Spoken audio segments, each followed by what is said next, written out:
Hello YouTube, this is Mahadeva the Thunder Wizard.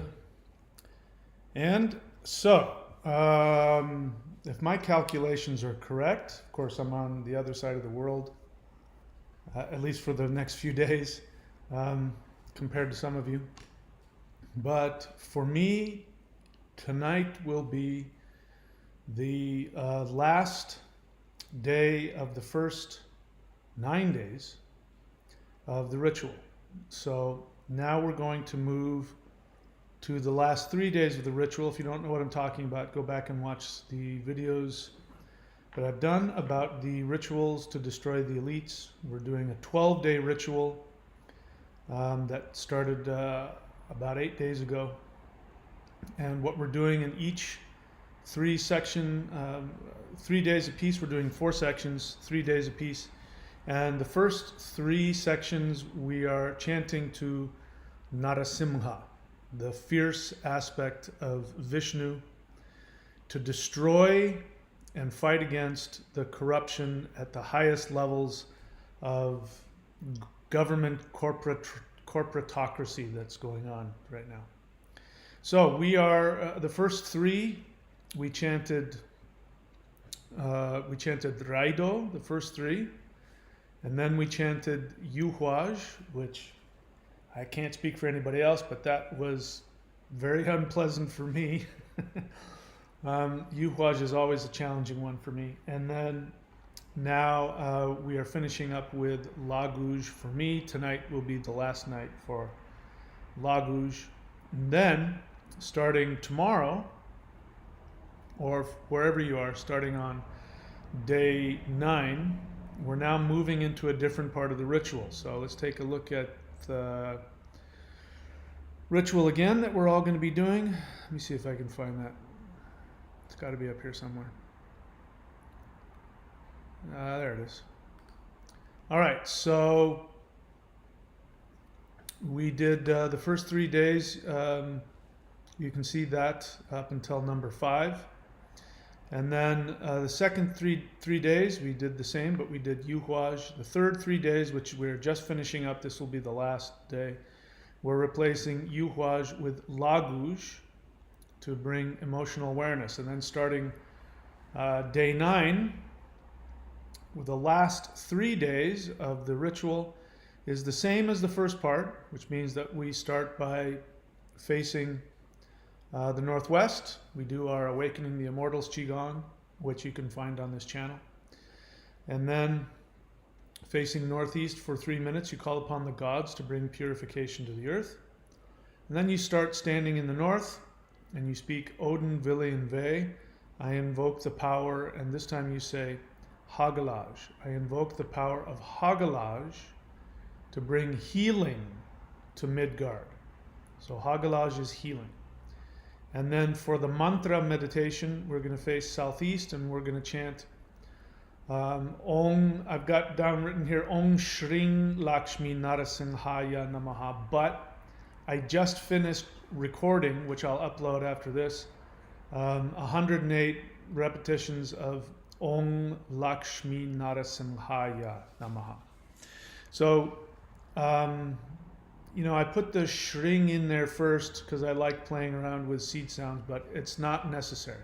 So forgive me these last 3 days. If you choose to follow along with the mantra chant that I'm going to upload after I finish this, then you can just do that, which is Om Lakshmi-Narasimhaya Namaha.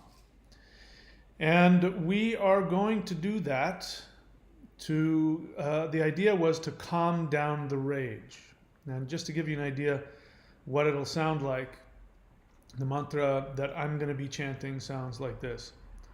Om Lakshmi-Narasimhaya Namaha.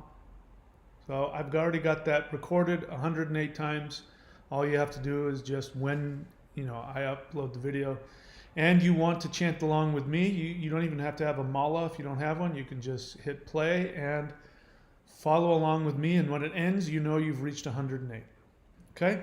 So now let's talk about this. So the idea was that we would summon the fiercest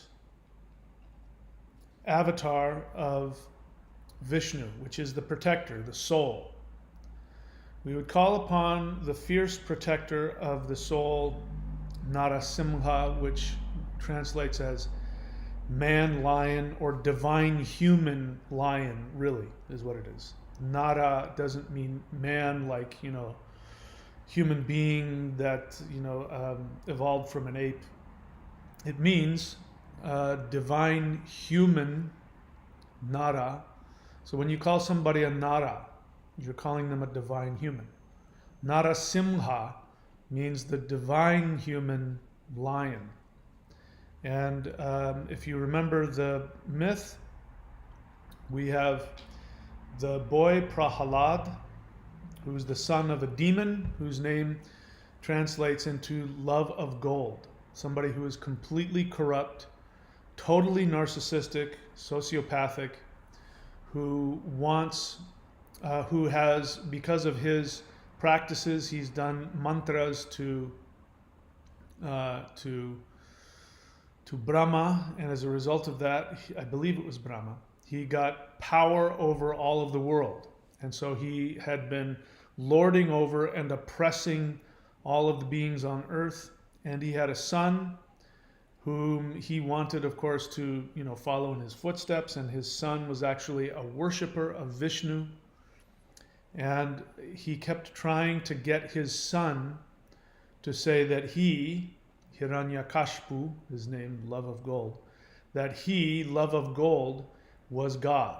And Prahalad kept saying, you're my father, and I do honor you according to what you deserve, and I am always faithful to you. I will never dishonor you, but I cannot worship you because Vishnu is the soul, and I worship the soul of the universe. I don't worship anything other than my own soul. And he tried to kill his son over and over again in all kinds of horrible ways. And he was always saved somehow. And so finally, lover of gold is so furious with his son, and his son is a little boy, an innocent little boy. And he's so furious with his little boy who won't worship him that he says, where is Vishnu? Where is this soul of the universe? Is he in this pillar? And he points to this pillar. And I think he bangs on it. And as a result of that, bursts out of the pillar is this part man, part lion, which is incredibly fierce, full of rage, and of course this is Vishnu. And Hiranyakashipu, at that time the lord of the world, corrupt leader oppressing all of consciousness on the world, he had, when he got his boon from Brahma after doing however many thousands of years of mantra ritual or whatever he did to get his superpowers, he said, because he knew what happened. He knew that what was going to happen is that Vishnu was going to come for him. He knew that. He saw that happen to, I believe, his brother. So he's seen this before, and so he thinks he's going to protect himself. So when Brahma appears and says, what do you want? He says, I want to be invulnerable. And Brahma says, I can't do that. Try again. And he says, okay, I want to be able to survive any attack and not be killed if I'm attacked during the day or at night, whether I'm inside or outside. I don't want to be able to be killed by a human being or an animal. And so he goes through all of these extremes trying to make it impossible so that there's no way that Vishnu can kill him, because he knows that's what's going to happen. And so Brahma knows, and he goes, okay, fine. You won't be killed inside or outside. You won't be killed at night or during the day. You won't be killed by a man or an animal, and I forget whatever else. And so when he smashes on the pillar and he says, where is this Vishnu? Bursts out of the pillar is this ferocious human being who is also part lion. And he's huge and he's incredibly fierce and he's got nails, and he's just very huge and menacing and frightening, and he is absolutely inconsolably full of rage. He's so rageful. And so he grabs Hiranyakashipu and he takes him out to the front porch of his house. It's not night or day, it's twilight. And Narasimha is not human and he's not animal. And he takes this huge, powerful demon and he puts him over his lap. And then with his nails, he digs his nails into his stomach and he tears it open and he pulls out his intestines and he wears it as a mala. And he's just full of rage. He's so full of rage because he is Vishnu, he is the soul of the universe, that the rest of the gods are frightened because his rage is so all-encompassing. There's this fear he will destroy the universe. And so that's what we've been chanting to for the past 9 days, or 8 days now. We've been chanting to Narasimha, the rageful aspect, the Mars vibration of Vishnu, who comes to protect those who are being abused, the innocent people who are being abused and tormented. He protects those who seek to live authentically from their soul, but they have, in this case, there's nobody more powerful than your father who happens to be king of the world. Those who have power. And so we've tapped into this power, and now the idea was, when we came up with this ritual, that then we would chant to Lakshmi-Narasimha. So the rest of the myth goes is that after Narasimha has killed and defeated this evil demon who was oppressing this young boy whom he loved, because of course he loves everybody, he's Vishnu. But this young boy was worshiping Vishnu this whole time and would not, under any circumstances, he would not give his integrity away. This is very important. The thing that's missing in this, the lesson here, what we focus on is the evil oppressor, and we focus on the innocent child, and then we focus on Narasimha coming and saving this boy, but we forget a very important part of that, which is that Vishnu allowed him to be repeatedly tested on the pain of death. He was literally put in multiple situations where his father said, "Worship me or die." And he said, "I can't worship you. I love you. You're my father. I will always honor you. I can't worship you, though. There is only one soul. And I can't worship you. That's not you." And he did things like try to burn him to death. He did things like try to stomp him to death with elephants. And in each period of time, some part of nature came to save the boy. So what's missing in that is that in order to have this experience, are you listening to me? In order to have this experience, you must be coming from a place where your integrity is more important than your physical life. And that you are willing to die to hold on to your freedom of choice, to hold on to your integrity. If we all make mistakes, because this is a myth, so of course in the myth the little boy is sinless and perfect. We aren't. We're human beings. We make mistakes.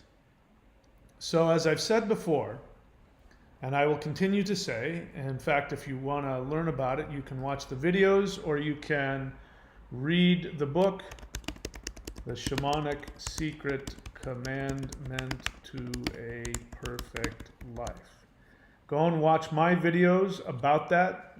I read the book to you. You can read the book yourself. Go on to Amazon.com and look for that book. If you can master what's in that book, you will be bulletproof for the rest of your life.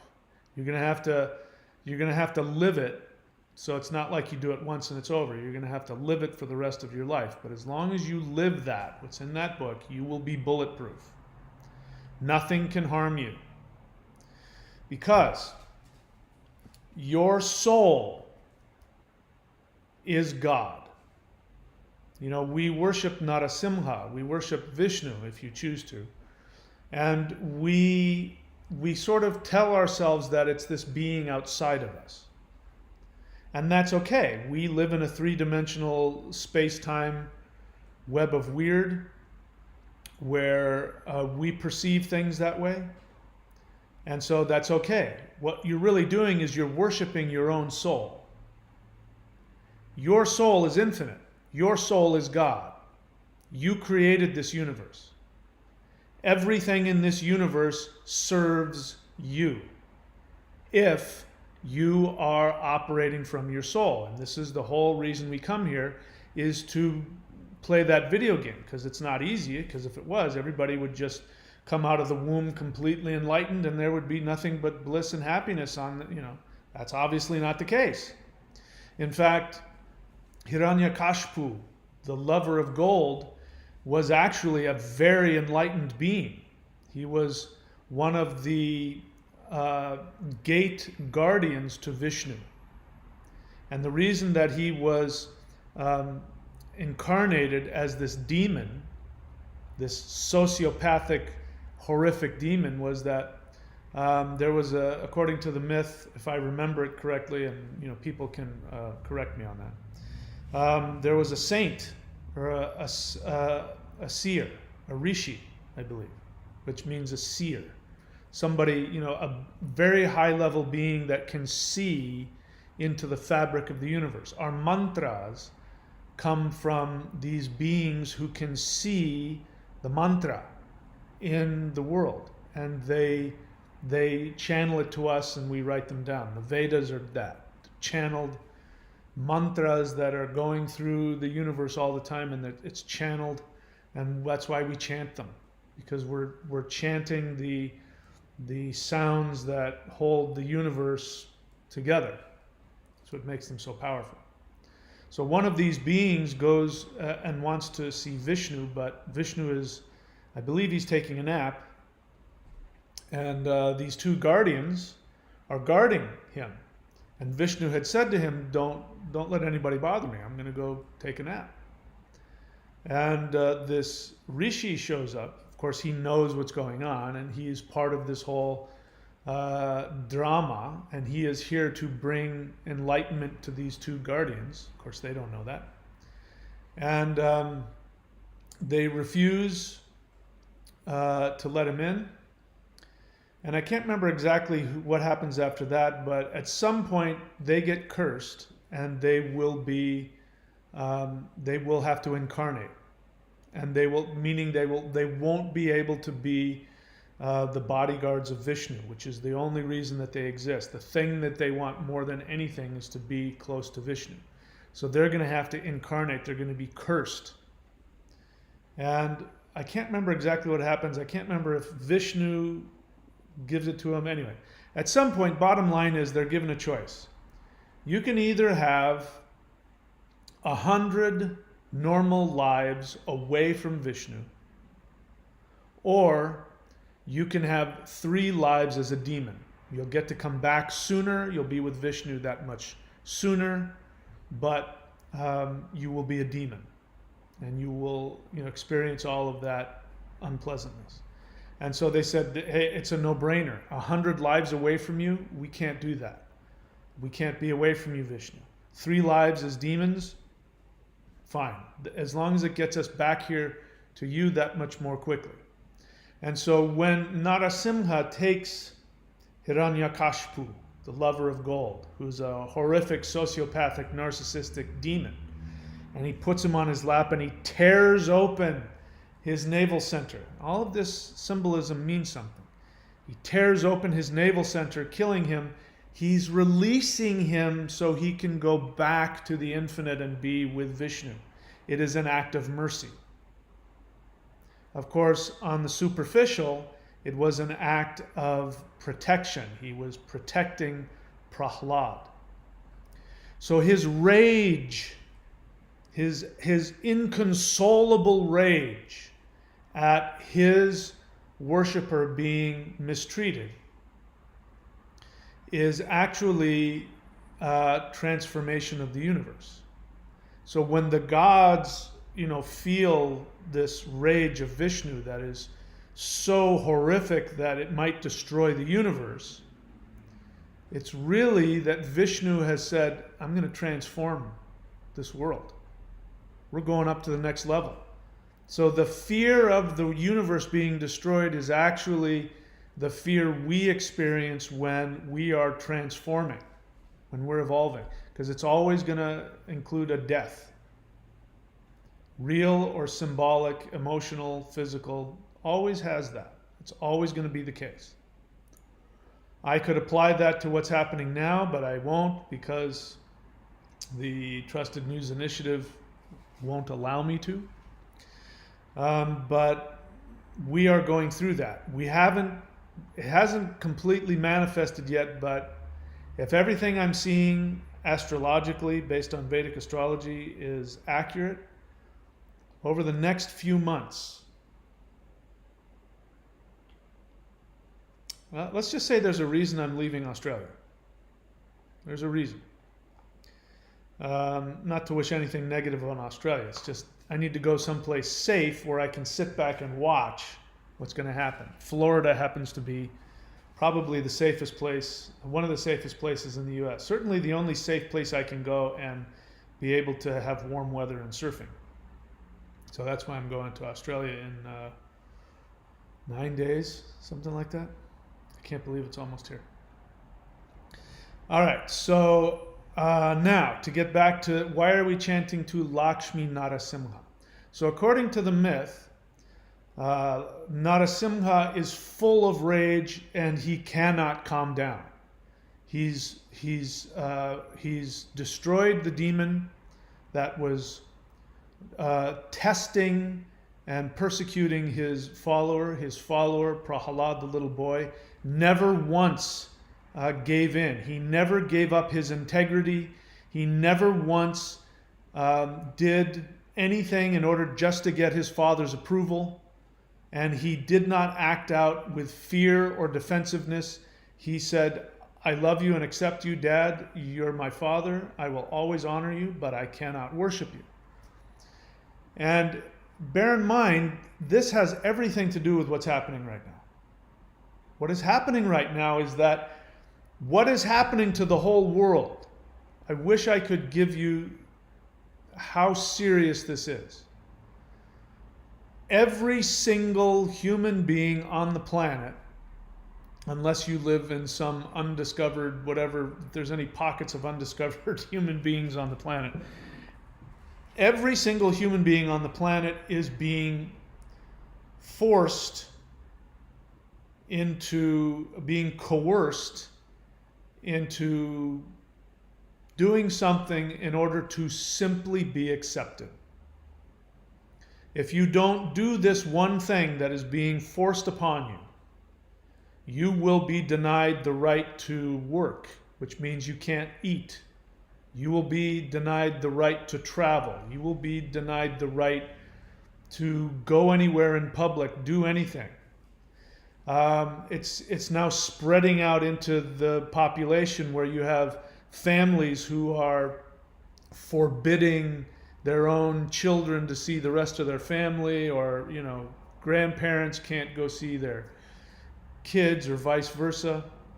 And so what's happening in the whole world is that there is a war over your ability to choose for yourself.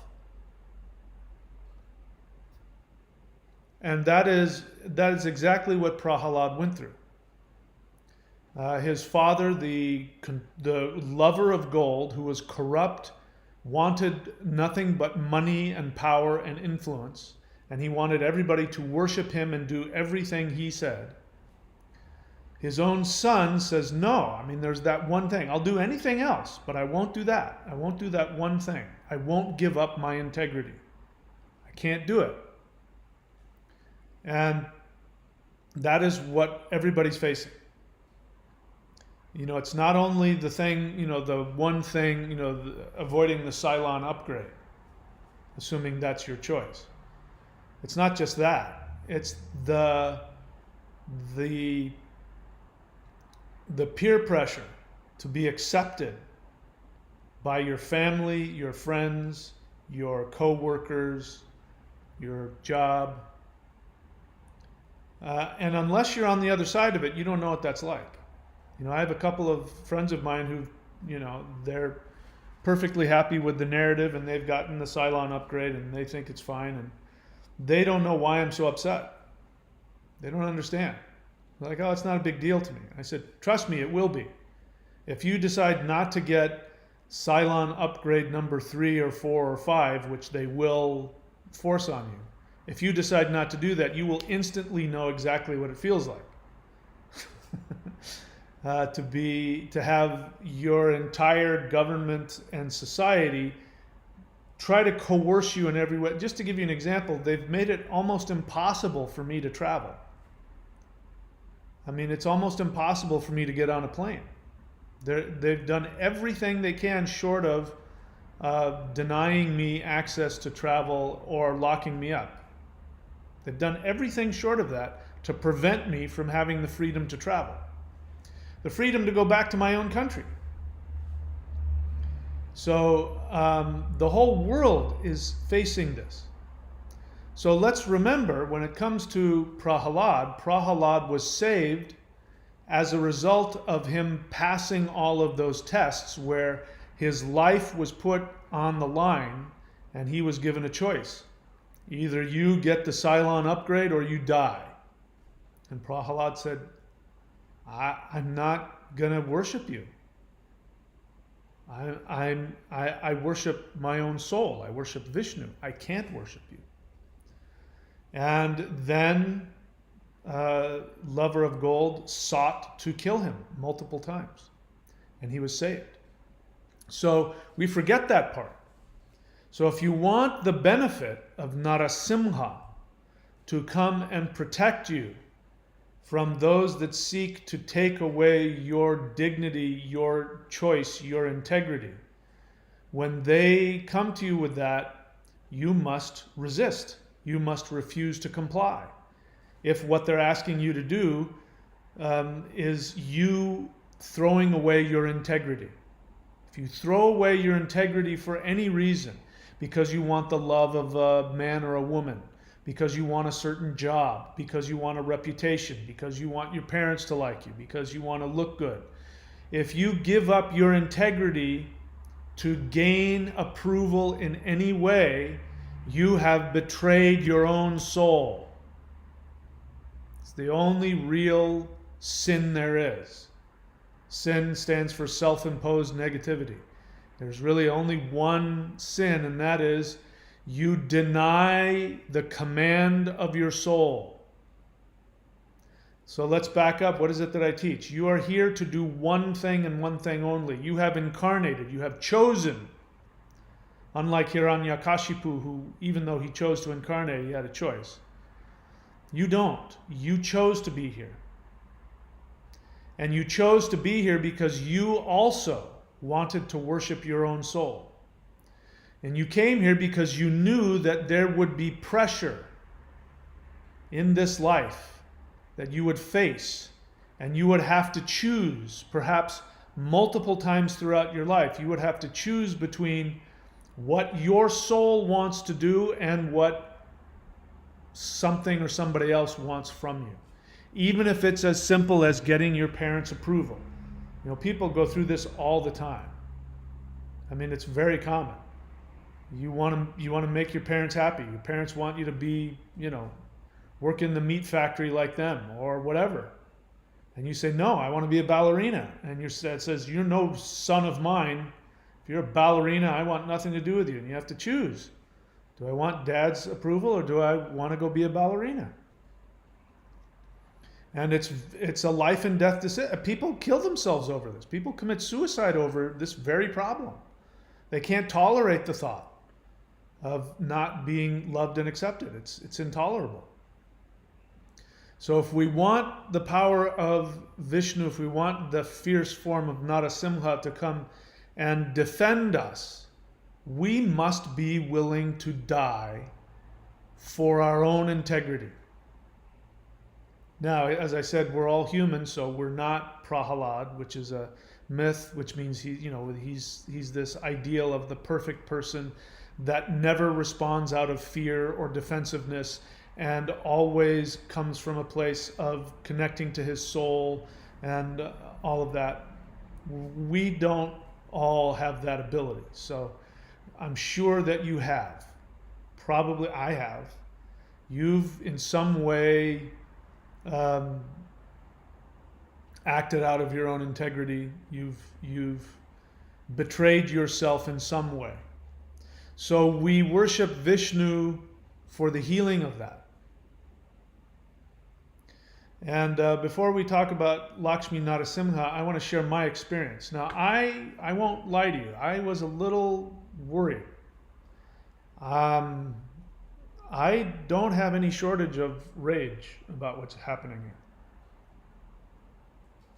And as you know, I can become righteously indignant at the drop of a hat. I'm the last person you want to pick a fight with.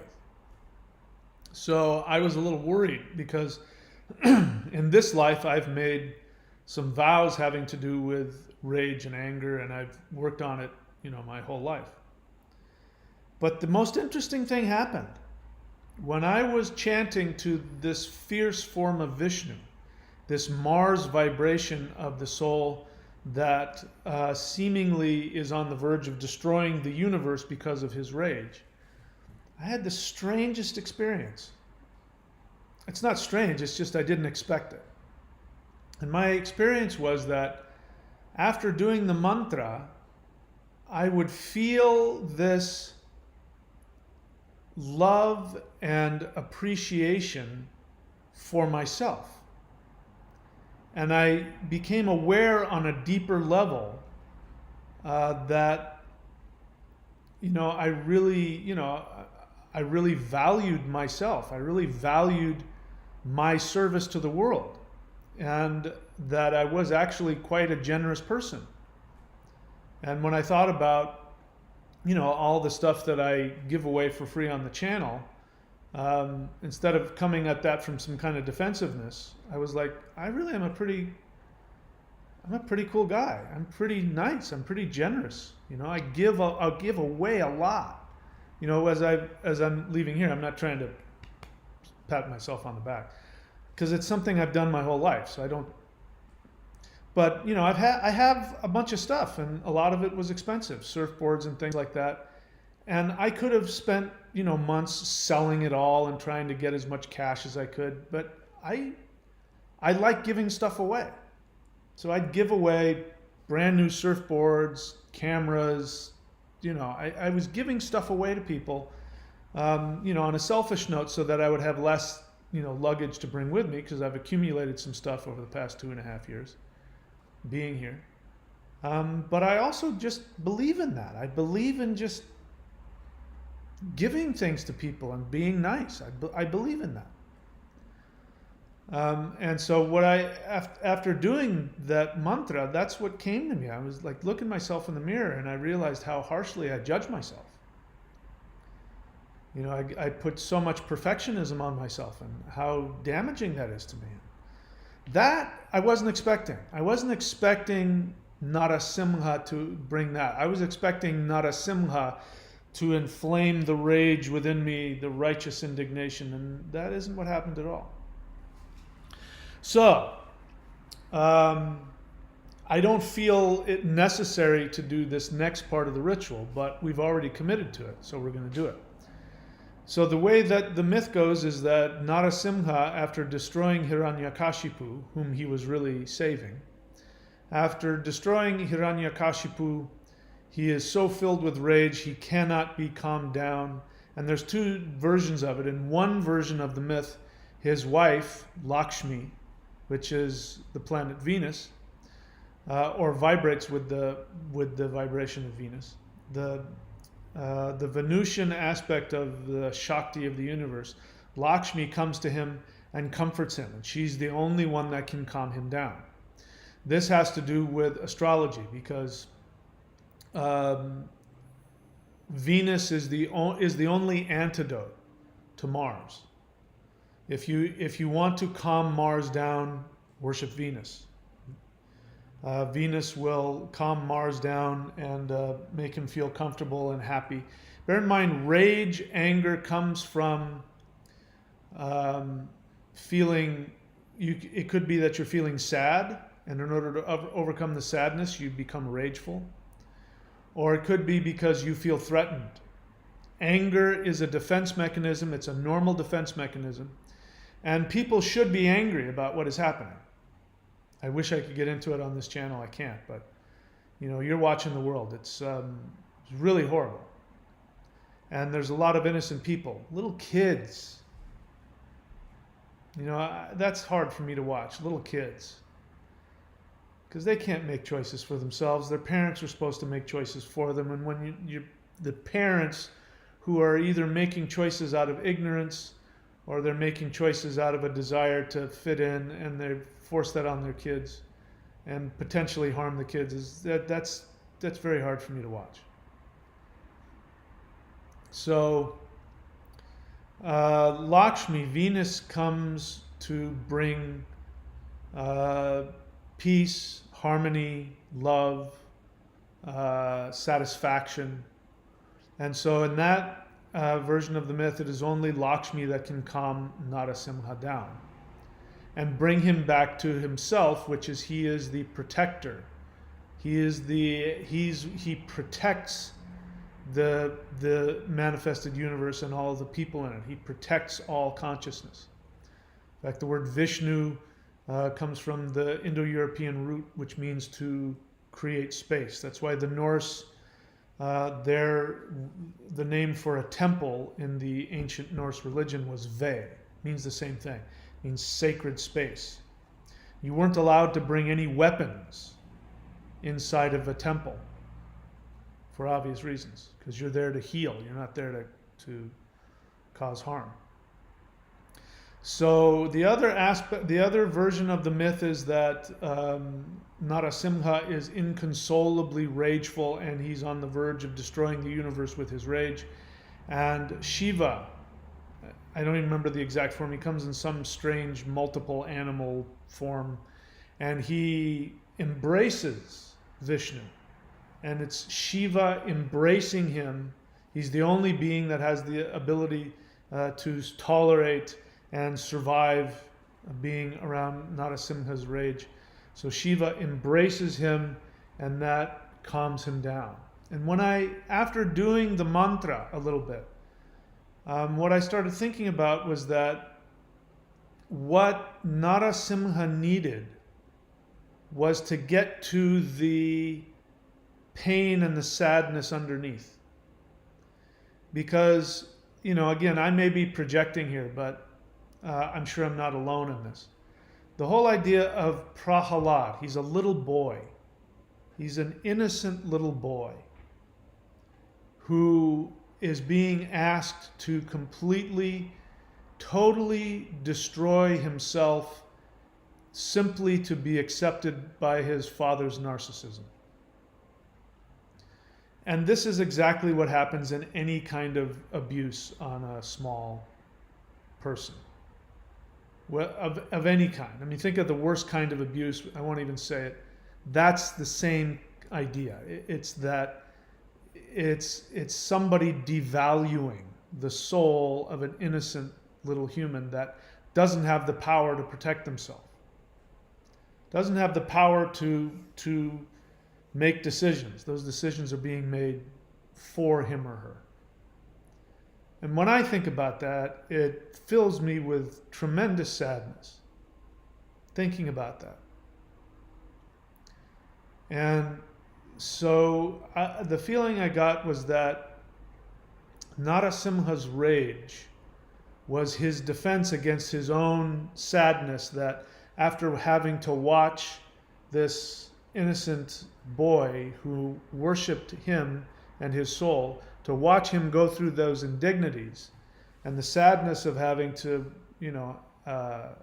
lose your father and all the stuff associated with that, the sadness that created in him, his response to that was this inconsolable rage. And so whether it's Lakshmi or whether it's Shiva coming and embracing him, I imagine that then he had a moment and then he could cry. He could weep. He could mourn for how sad all of that is. And that's what the comfort is about. It's not about calming him down. It's about giving him the ability to finally have all of those deep feelings of sadness which the rage was covering over. That's what came to me. Now, obviously, I'm going to apply this to myself. Could just be that was the message for me. Maybe you get a different message.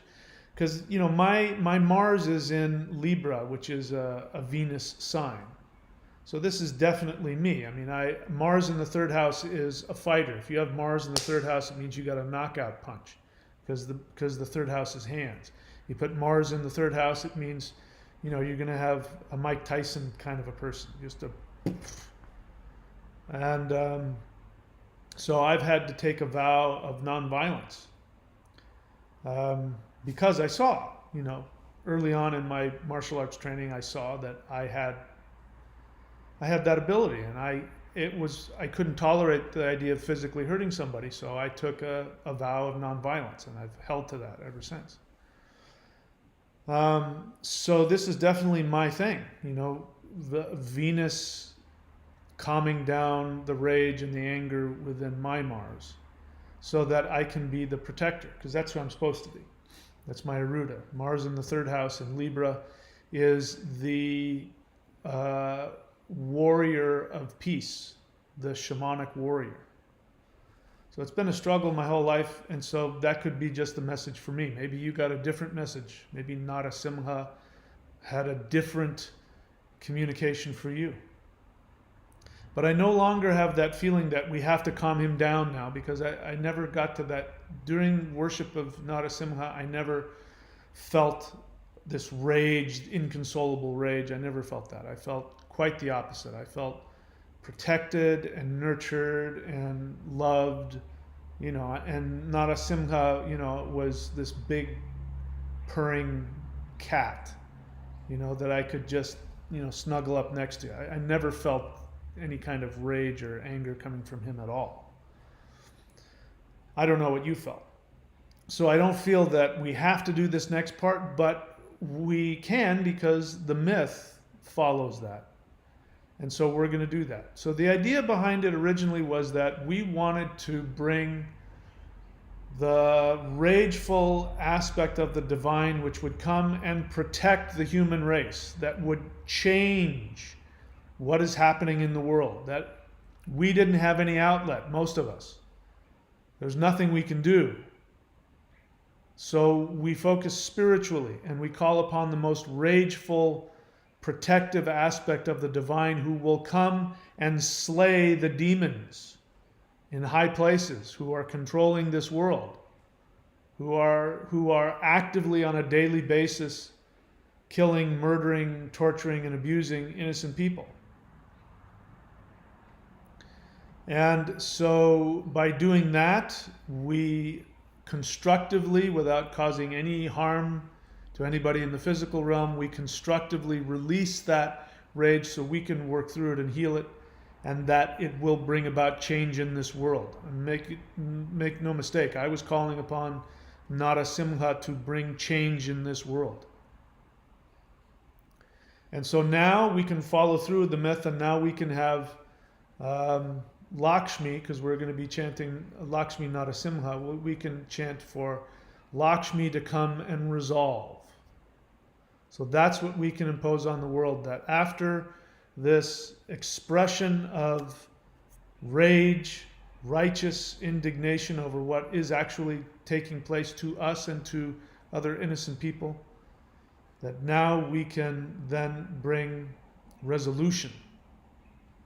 because there's going to be some healing that's going to need to be done for, I don't know, decades probably. We haven't seen the full effect of what's been done to us yet. We won't see it for years. So we want to bring healing and resolution to this, and I guess forgiveness. So we're going to do that, starting for me. Is that tonight or tomorrow? I think it's tonight, but I forgot. But starting wherever you are, if you are starting day 9, if you're starting day 10, then you're going to be chanting to Lakshmi-Narasimha. And we're going to be chanting the rune Hagalaz. All right, so I'm happy to take any comments or questions if you have any. Let's see if there are. Let's see what's going on here. No, not a whole lot of questions here. In fact, I don't see any. Oh, there's one.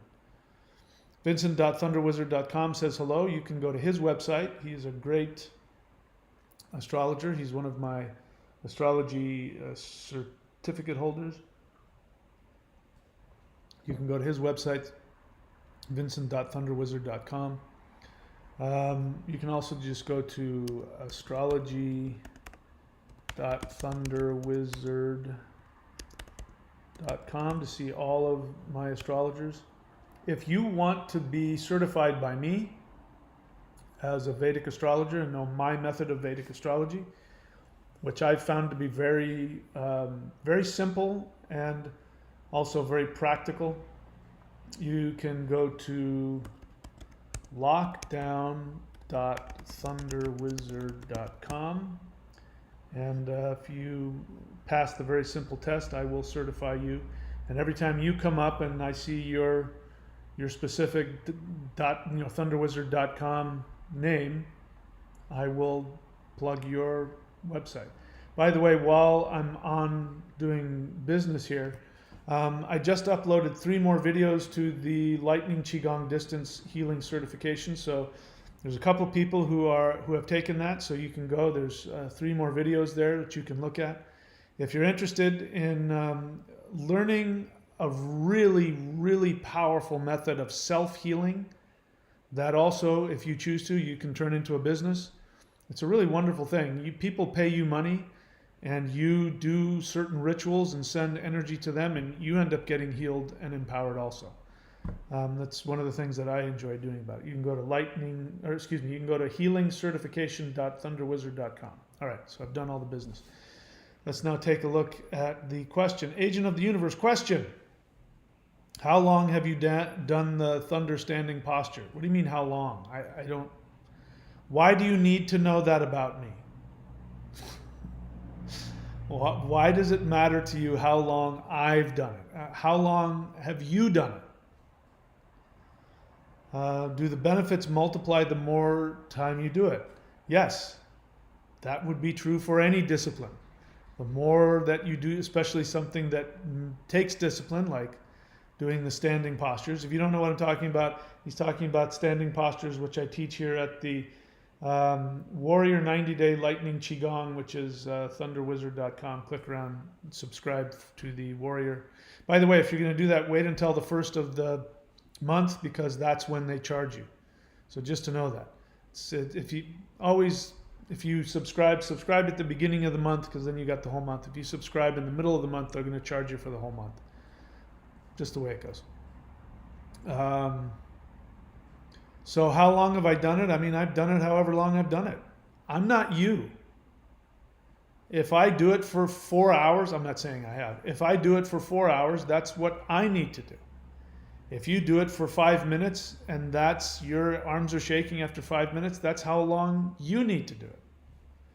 And, I know you, Agent of the Universe, you don't need to look ahead to see what you're going to gain. How long is it going to take? I know what you're asking me.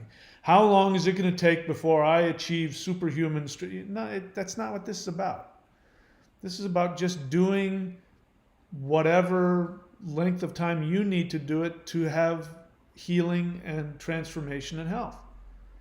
If that means you do it for 4 hours, you do it for 4 hours. If that means doing it for 30 seconds, you do it for 30 seconds. But I want to encourage you to stop thinking that way, or try not to think that way. This isn't about winning any contests.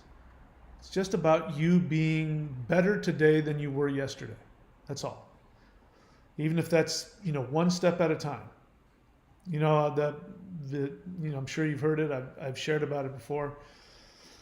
The karate student goes to his teacher and he says, "Sensei, I want to get my black belt. How long will it take me to get my black belt if I practice 1 hour every day?" And the sensei goes, "That will take you 10 years. He goes, "Oh, that's too long. What happens if I practice 2 hours a day?" He goes, "That will take you 20 years. The idea is just to be where you are and to improve. It's okay to be motivated and to push yourself, but what's most important is to be consistent. And what's most important is not to take it so seriously. So, Agent of the Universe, stop taking yourself so seriously. Just allow yourself to be a human being, enjoy the ride, and just be happy with making any progress. Now I'm going to read, he's going to tell me why he's asking. The reason why I ask is because I've done it in increments every day, and so far I've felt results doing that alone. Okay, I think we're on the same page then. And you're seeing benefits. Yes, definitely. Agent of the Universe, honest feeling. I'm afraid because YouTube has gotten rid of the dislike button. I believe YouTube needs to be broken up into smaller companies. Agent of the Universe, who cares? Why do you care so much about that? Are you because you want to dislike things? I mean, that's really what you're saying. You're upset because you can't dislike things. I don't know. Look, I don't watch videos I don't like, so the way I show my disapproval is I don't watch them. So, I give people a hard time who come onto my channels and they will attack me, and I'll say, "Hey man, nobody forced you to watch the video. If you don't like it, go somewhere else. Don't waste your time telling me how much you don't like what I'm doing. You go do it the right way." I didn't knock on your door and say, "Hey, can you watch my channel and tell me whether or not you like it?" I didn't do that. I just put up a video, and whoever it was came by and saw it. That was their choice. They could have stopped watching it whenever they wanted. So, Agent of the Universe, I appreciate the honest feeling. You weren't asking me a question, you were sharing a feeling, so good for you. Yeah, so Agent of the Universe, look, I know you, and I know you and I both know what your issue is that I won't share publicly, that you deal with. And part of that you see things in black and white, and you deal with the world through self-righteousness. You get very self-righteous when things aren't one way or the other. That's part of your issue.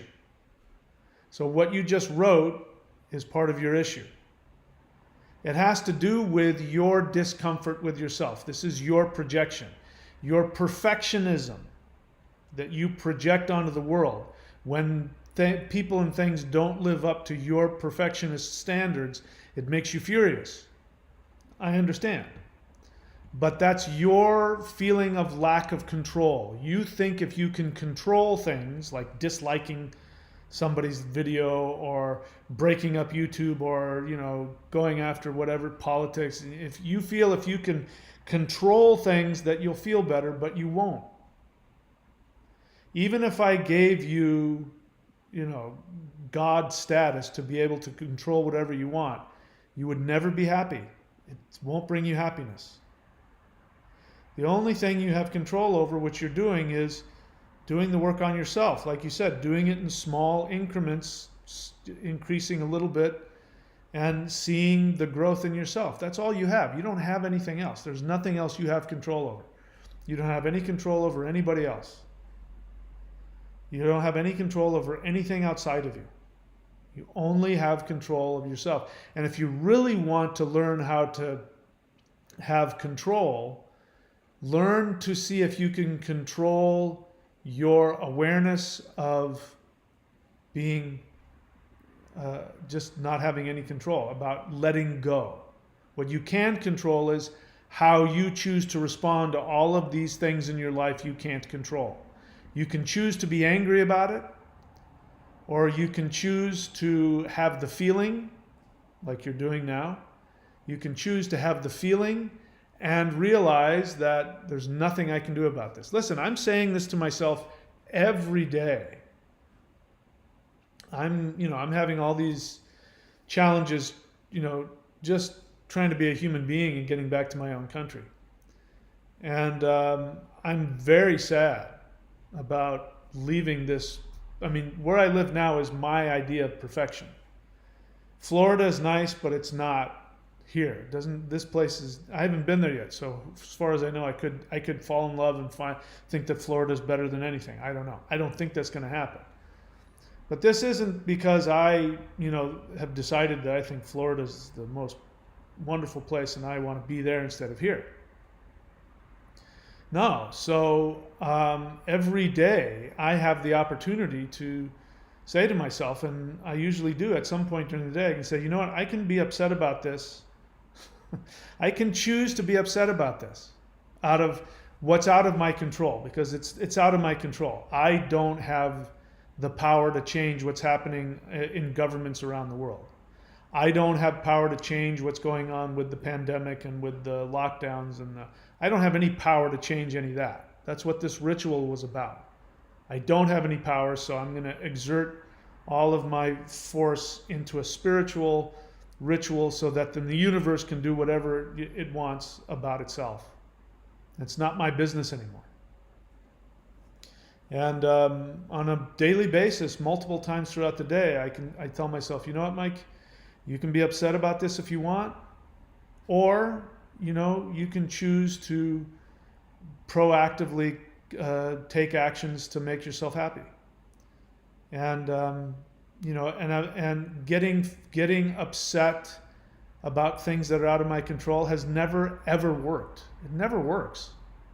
So that's why I tell you guys to listen to your feelings, because sometimes all you have is a feeling, but there's nothing you can do about it. And I've also learned that when I'm put in a position where things are out of my control and it bothers me, I've learned that if I stay focused on what's not working and I get angry about things that are out of my control, it ends up making the situation worse, where I end up in a worse situation than I started with. But if I let go and I go, you know what, this is out of my control, I'm going to take this situation and I'm going to turn it into something even better. When I do that, a whole universe opens up for me. I mean, I wouldn't have ended up here if I hadn't had that, because I wasn't happy where I was. For instance, now what I'm looking at is I'm leaving here. For me, there's all kinds of perfection. One of them is the empty, beautiful beaches with very consistent surf. Most of the time, there's always something I can go and surf. Florida, it's known for not having a lot of waves. It's known for being inconsistent and just being like a lake. That bothers me, because I need to surf on a regular basis. So I could be upset about that, and trust me, there's been a few nights I've been very depressed about that. Or I can take advantage of all the other stuff that's there. There's kayaking, and there's just nothing but water sports everywhere. There's kayaking, there's stand-up paddleboarding, there's where I'm going to be, there's nature trails everywhere, so I can get into mountain biking. I mean, if I choose to accept it for what it is, I can actually really have a good time. And when the waves come up, I will be able to go and surf my brains out. And then when it's flat, I've got all these other things I can do. Is it exactly what I want? No, but these are all things I've wanted to do anyway. So I can make the decision to make the most out of it. The housing is really inexpensive where I'm going. I can get myself a house just like I have here, in the middle of the forest, with nature trails all around. I mean, I can have everything that I like. It's just a little different flavor. Instead of having chicken teriyaki every night, I'm going to go have some sushi instead. So, agent of the universe, I want to give that to you. You do that. You lock yourself into a good and bad. You become self-righteously indignant when you can't control other things and other people. And I want to bring that to your attention so that you can then just get into the feeling and then let it go. And when you let it go, something else will manifest for you. Okay, what else? Baba Junzo, question. So I used a red and blue candle for the ritual, and the red candle's flame in particular was rapidly spinning, while the blue was very calm. Could that be a sign of Mars energy being invoked? Okay. I don't see why not. Here's the thing about ritual. I gave you my experience of the ritual. That's my experience. I don't at all think that that's what everybody's going to experience. If they do, that's interesting. I'd like to know that. Oh, so that seems to be a trend. But I'm not expecting that. It doesn't matter. Whatever experience you have is your experience. If you do a ritual, something's going to happen. And whatever happens is your message. You take that and you interpret it for it. So I don't know how to respond to your experience other than I believe that you had one that can help you. Baba Junzo, honest feeling. I feel really helpless after losing good friends simply because of the Cylon upgrade. I would not only feel helpless, it would make me sad and hurt. So I'm sorry that you went through that. It's such a dumb thing to completely remove a friendship over. And here's the ironic thing. So let's talk about psychological projection, because that's what's happening in the world right now. So psychological projection is when a person is either unable or unwilling to feel some kind of feeling within themselves. And so the feeling has to go somewhere, so they end up seeing it in other people. I've given this example. Somebody walks in, let's say a woman walks, let's say you've got mommy issues, right? Let's say your mommy used to, hit you with a yardstick, for no reason. And she used to wear these certain kind of feather earrings. And you have like a vision in your mind. You can see the feather earrings bouncing back and forth as she's smacking you on the rear end with the, right?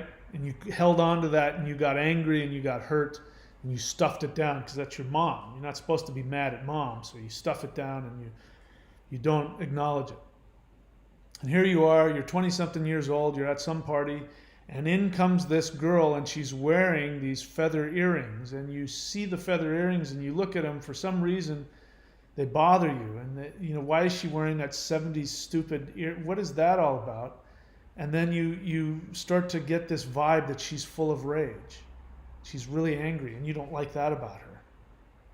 And she walks over and she comes over and starts talking to you, and you tell her, you know what? I don't like being around you. You have a really angry vibe about you. I don't like that about you. And you turn around and you walk away. And the truth is that the exact opposite was going on. She's actually really nice and really sweet, and she walked over to you because she thought you were cute and she wanted to talk to you, and you just dumped on her something that absolutely wasn't true and accused her of being something she wasn't. That's called projection. And that is what's happening.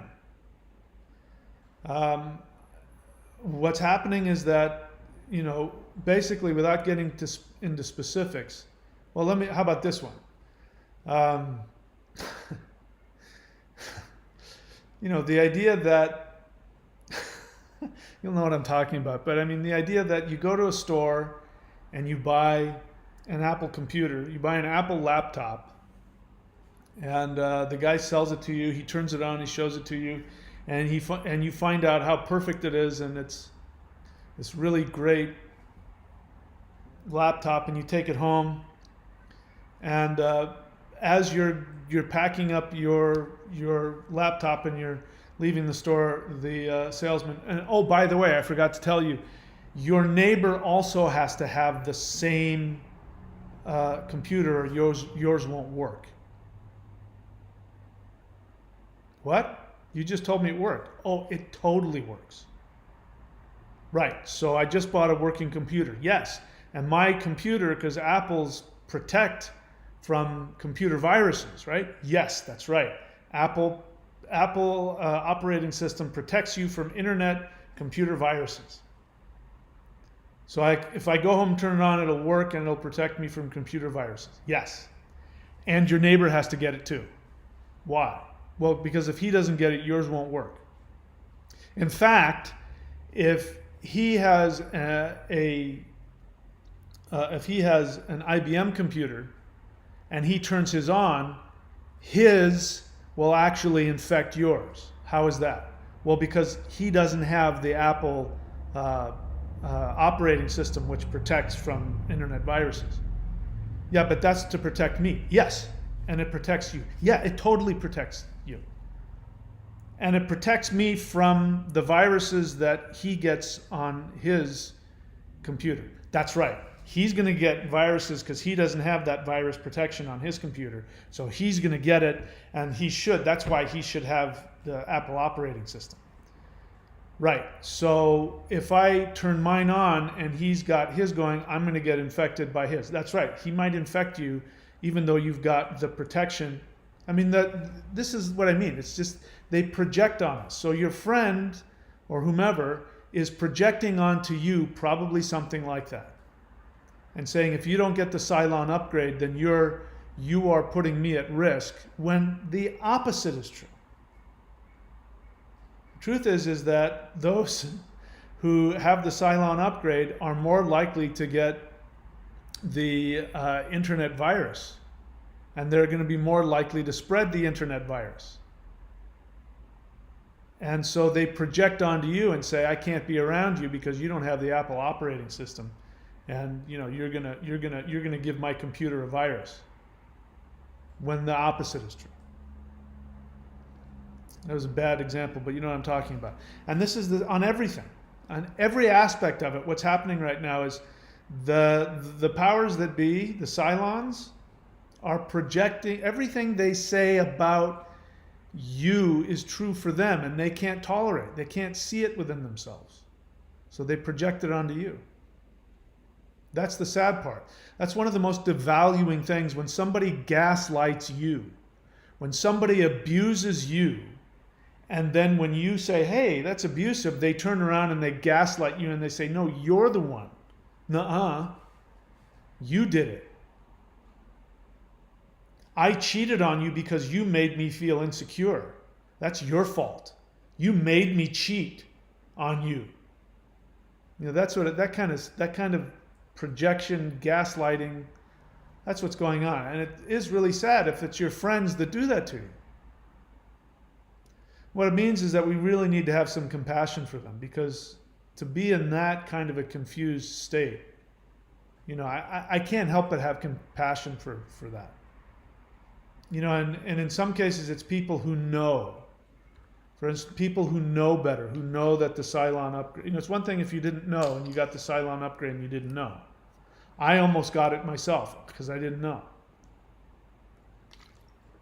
But to know that the Cylon upgrade is really bad news, and to do it anyway to either save a relationship or a friendship or a job, there's no way to do that without feeling that you betrayed yourself. And so they feel that they're angry with themselves, and they project it onto you, because every time they see you, you remind them of how they betrayed themselves and they can't tolerate it. So they have to get rid of you so that they won't be stimulated to hate themselves. They push it down. All right, what else? A33, blah, blah. Remember, honest feeling is what? I prefer it in all caps. You guys have been on my channel for a while. You know the drill. You show me respect and love when you do me that because I want to be able to see your feeling. And if there's a lot of people, I might miss it. Oh, you say later, oops, I forgot. All right, there you go. I forgive you. You say, I feel you should stay in Australia. That's not a feeling. That is an opinion. A feeling is, I'm sad, I'm angry, I'm lonely, I'm frustrated. That's a feeling. There's no judgment. You can say, I'm sad that you're leaving Australia. And that's just a feeling. You're not telling me to do one thing or something else. But to say, I feel you should stay in Australia is an opinion. And that is unsolicited advice. To give me your opinion on what you think I ought to do when I haven't asked for it is abusive. Every time that you do that. So if you ever walk up to somebody and say, I just feel I need to tell you this, you need to leave your wife. He's like, screw you, I didn't ask for your opinion. So let me share that with you. That's not a feeling, that's an opinion. Now let me see what's going on with you. And by the way, I'm perfectly comfortable with my choice. And so it's okay with me that you think I should do something different. That doesn't upset me. And yeah. So now it's going to make me think, what is it about you? This is something, maybe some kind of projection going on with you. So that's what I'm going to look for next. You say, I was compelled to write this to you. And of course, you didn't spell right correctly, did you? I was compelled to write this to you. You love it there. America is not great right now, and they are talking about the new variant. I don't give a crap about any variant. I have a friend of mine. Her name is Seabiscuit, and she's a very fast runner, and she has 4 hooves. And she says that she can avoid variants by, there's this certain apple flavored paste that her owner puts in her mouth. And she says that keeps her from getting any variants. So I'm not worried about any variants. I'm on the vitamin program that Seabiscuit uses. Yeah, you're right. I do love it here, but I'm not going to love it here if I can't leave the house. I'm not going to love it here if I get arrested for going outside to put my trash on the street. I'm not going to love it here if I can't go sit down at a restaurant and eat food. I'm not going to love it here if they close the beaches and tell me I can't go surfing. I'm not going to love it here when I watch a lot of people with the Cylon upgrade who are refused. It's against the law for them to have Seabiscuit's, vitamin regimen. I'm not going to like watching them get sick. I'm not going to like watching protests in the street. I'm not going to like watching any of that. I love it now, but I'm probably not going to love it in just a few weeks when they open up the borders and they allow, everybody coming in here. I could be wrong, and I hope that never happens. I hope everything goes exactly the way they hope. But if look what's happening in Austria. Look what's happening in other parts of the world. That's coming here. I'm not going to wait around for that. So this is really about you. So I'm going to guess what I think is going on. You don't want somebody taking your power away from you. And you think by me leaving that I'm walking away unnecessarily from something that I love. And that's not how I feel about it. I'm not going to love it when things get bad. I'm not going to love it at all. America's not great right now. That's true, but I'm going to probably the safest place I can go to, which is Florida. And I'll tell you something else. I'm going there not only because it's the only place I can think of that's in the United States that has warm weather, that has lots of nature, that has empty beaches and surfing. It's the only place in the United States I'm willing to go. And I'm also going there as a show of support. I believe really strongly in supporting people fighting against tyranny. And if you were to talk to me a year ago, I would have said, Florida, that's not my politics. Well, as it turns out, the politics of Florida is starting to line up pretty damn good with me. You know, we've got the Surgeon General of Florida happens to be somebody who is a groundbreaker in terms of actual treatment for the plague. And I want to support that. I want to support, it's going to be that kind of mindset that's going to turn this around. So that's one of the reasons I'm going, is I want to support that. And I want to see my country turn around, and I want to support the 27 states who have said, let's go Brandon. I want to support that. So I'm going to. And I don't plan on being there forever. I plan on coming back here as soon as I can. The moment that they figure this crap out, just let me give you an idea of what it would be like for me to stay here, in case you don't know.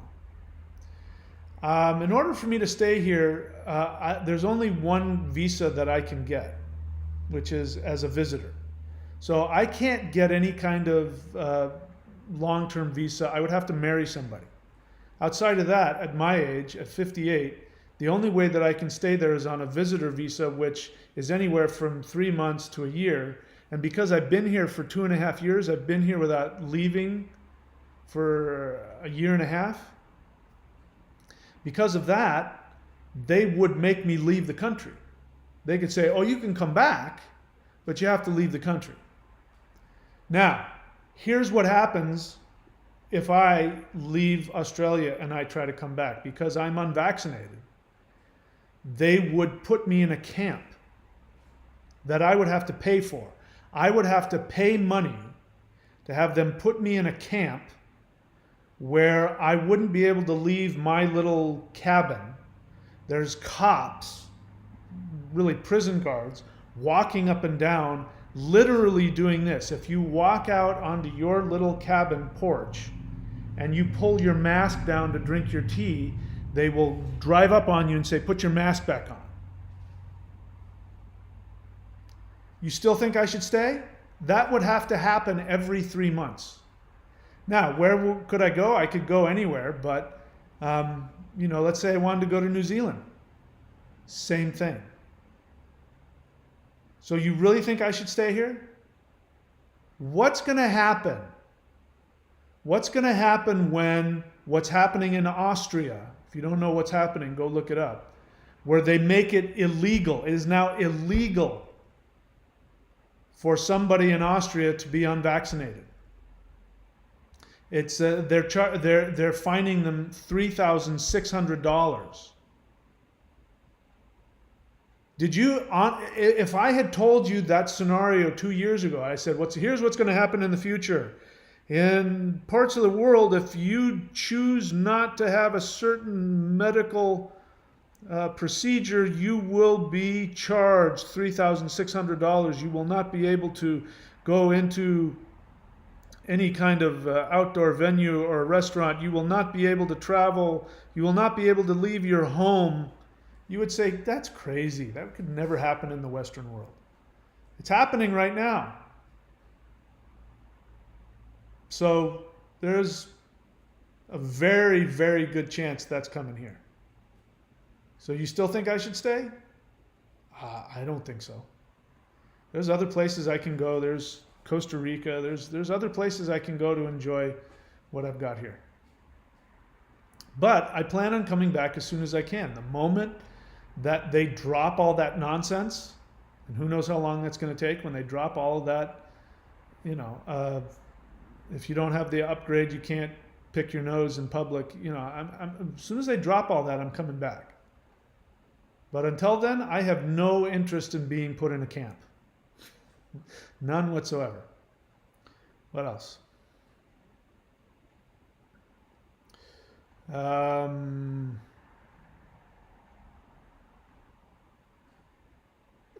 So AA32, whatever, you should be watching my other channel, because if you're not already on um, Seabiscuit's vitamin protocol, you should be. Because once you get on that vitamin protocol, you don't have to worry about any variant. You don't have to worry about any of it. I mean, it's just so ridiculous. So ridiculous. The whole thing.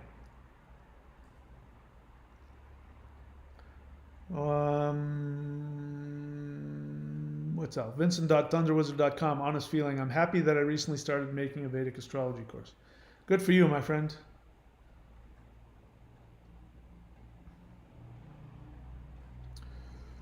Okay, what else? Vincent.thunderwizard.com. Honest feeling. I am exhilarated.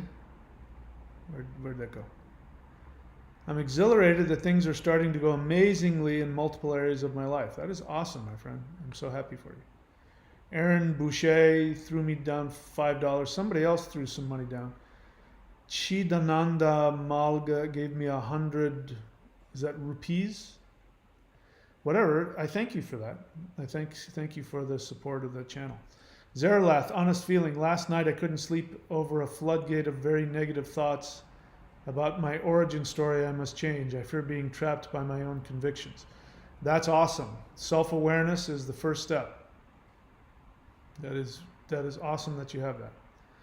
And probably because we're doing this ritual. TH Mask, honest feeling. Please write in all caps, honest feeling, so I don't miss it. You say, I'm eternally grateful for your generosity.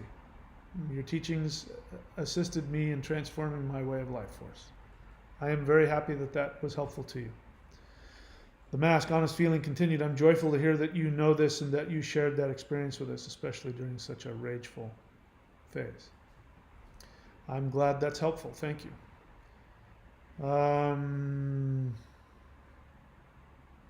Yeah, Zerlath wants to go to Florida too. Agent of the Universe, question. Should I move to Florida? I don't know that I said that. I live in California and I'm wondering if I should move. What signs should I look for? I can't answer that question for you. I'm not going to even touch it. Knowing what I know about you, you've got some special circumstances. I would talk to all of your family members and things like that. I understand why you're saying that, because you're responding to me saying I'm doing this not only because it's a better place for me right now to be, but also I want to support. I want to support any place that is saying, let's go Brandon, to all of the mandates and all that stuff, which thankfully are tanking. I am so happy to see that the appellate courts and hopefully the Supreme Court is going to go, you can't do this. There's nothing in the Constitution that says that you can do this. That's not what OSHA is for. OSHA is to help you so that your employer doesn't pump your workplace full of toxins. It's not to be used to charge workers money for something that is just so ridiculous. Anyway, yeah. So I'm really looking forward to that. I can't wait for it to go to the Supreme Court. I hope it does, and I hope it gets slammed. I hope it gets shoved down Brandon's throat. Agent of the Year aligns with my values, so that helps. Yeah, I understand that. So, but I'm not going to answer that question for you. That's up for you to figure out. What else? Nothing else? All right, so starting tonight, tomorrow, Starting tomorrow for me, I'm going to now put the Hagalaz Rune into the ritual, and I'm going to chant the Narasimha mantra, which I'm going to upload for you once I'm off of here. It'll be recorded. You can chant along with me. It's 108, exactly 108 repetitions. And I don't know how long it, let's see, how long will it take? I don't know, 5 or 10 minutes or something. And is that it? I think that's it. If you're looking to subscribe, which I would love for you to do, wait until the first of the year so that you don't have to. Actually, I'll say this. If somebody, either now or in the future, if somebody subscribes to the Thunder Wizard 90-day challenge, Lightning Qigong, if you subscribe within the last week of the month, so there has to be 7 days or left in the month. 7 days or less left in the month. If you do that, when it comes around the second time and they charge you a second time, message me and I will refund you that, that week, in case you want to get in there and you don't want to wait. But you have to communicate with me, and I have to see that it was 7 days or less. And yeah. Otherwise, wait till the first of the month if you want to do that. Agent of the Universe question.